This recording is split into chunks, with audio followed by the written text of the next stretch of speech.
The auto market has been overpriced and awful for some time now. With the tariffs now official and in motion, it's now pretty much a guarantee that car prices are never going to come back down to the pre-pandemic levels. And I believe this is true whether or not these tariffs stick.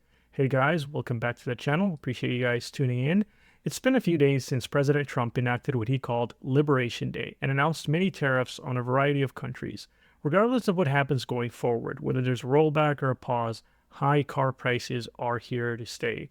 That's the unfortunate reality.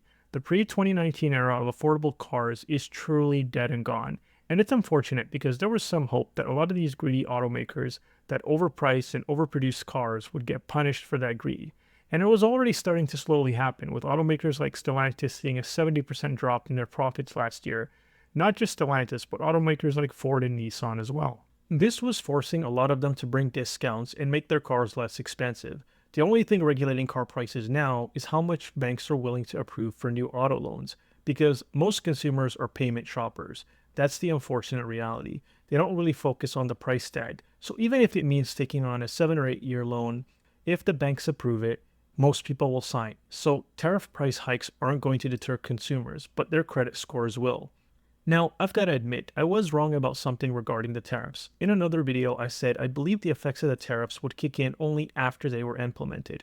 But I was wrong. Tariffs have already been affecting the car market. People have been rushing to buy cars in the last month to front-run these tariffs. According to an article from CNN labeled, "Americans are scrambling to buy cars ahead of tariffs," the tariffs have actually spurred a considerable amount of demand in the market. In March, auto sales rose 10% compared to a decline of 1.3% the same time last year. On top of that, direct-to-consumer sales jumped 19%. This isn't good for the consumer side of the market. It makes sense from the dealer side. They don't want to end up short on stock, but the fact that consumer purchases are increasing so rapidly gives dealers even more leverage to mark up vehicle prices.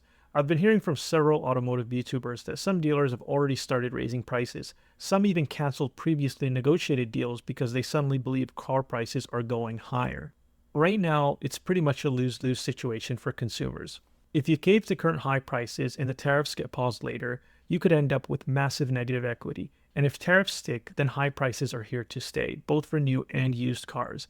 And the tariffs will, in my opinion, force automakers to drastically reduce inventory, which has already been happening for some automakers because their dealers are stuck with tons of previous year units. But now that'll be the case for most automakers. And sales are going to decline because the consumer base is going to shrink. There are only so many consumers who can afford higher prices because of tariffs. And as far as those who can't are concerned, they'll be fizzled out of the auto market, at least in new segment. Now, a lot of automakers are going to struggle too because of these tariffs. And I think the biggest winners are going to be the dealers who could be in a position to take advantage of these tariff prices because even if their inventory predates the tariffs, they'll still use the tariffs as an excuse to jack up prices.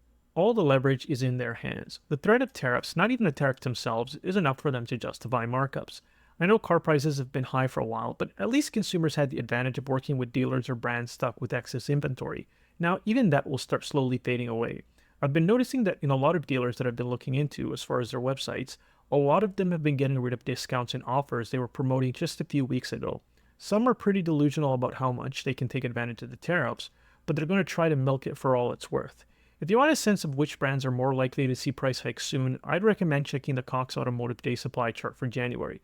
Brands like Ford and Buick, which had a 138-day supply, will likely be the slowest to be affected, at least in theory. On the other hand, if you were thinking Toyotas and Hondas were going to get cheaper anytime soon, I mean, I don't know why you would think that to begin with, to be quite frank, but that's definitely not happening now. Here's my theory on this though.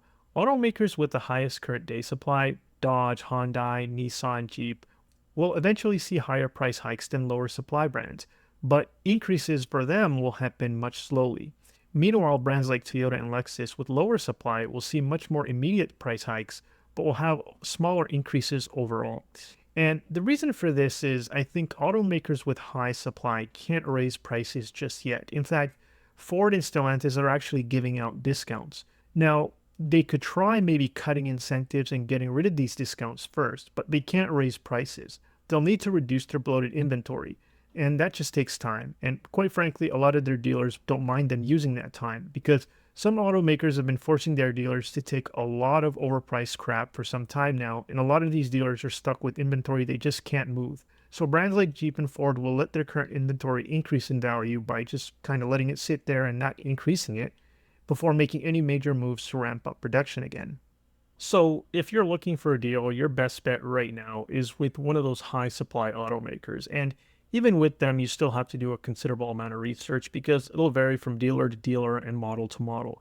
But, anyways, that's all I have to say for now. Let me know what you guys think about this situation in the comment section below. And as always, if you enjoyed the video, make sure to click like and subscribe. See you in the next one.